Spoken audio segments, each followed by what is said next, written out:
За сайн байцгаана уу? Намайг Яваа Улан гэдэг.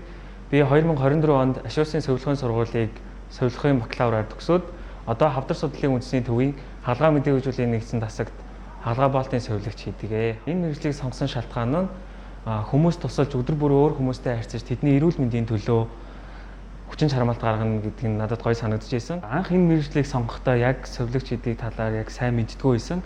Тэгээд суралцж авах хугацаанд оюутан байхдаа олон эмнэлгүүд дээр дадлагт гараад мэргэжлэрээ ажиллаж байгаа ах эгч нарыг хараад бахархаж яг мэргэжлийнхээ үн цэнийг ойлгож эхэлсэн.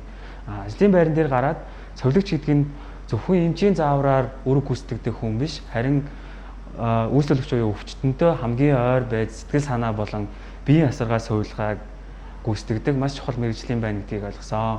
Өвдсөн, шаналсан үед нь хажууд нь байж урам өгнө гэдэг нь маш хариуцлагатай, үн цэнтэй мэргэжил гэж бодож байгаа.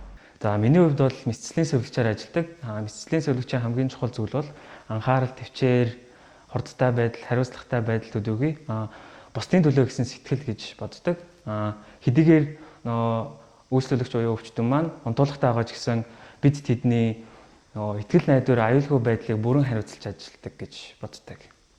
За тэгээд мөн хамт олноосоо ахмад совилогч ах эгч нараасаа маш их зүйлийг сурж өдөр болго өөрийгөө хөгжүүлж байгаа. Ирээдүйд совилгын салбар улам хөгжиж, совилогчдын үн цэн илүү өндрөөр үнэлэгдэнэ гэдэгт итгэлтэй байна. Цаашдаа энэ мэргэжлийг хөгжүүлж илүү чадварлаг совилогч болж олон хүнд туслахыг хүсэж байгаа.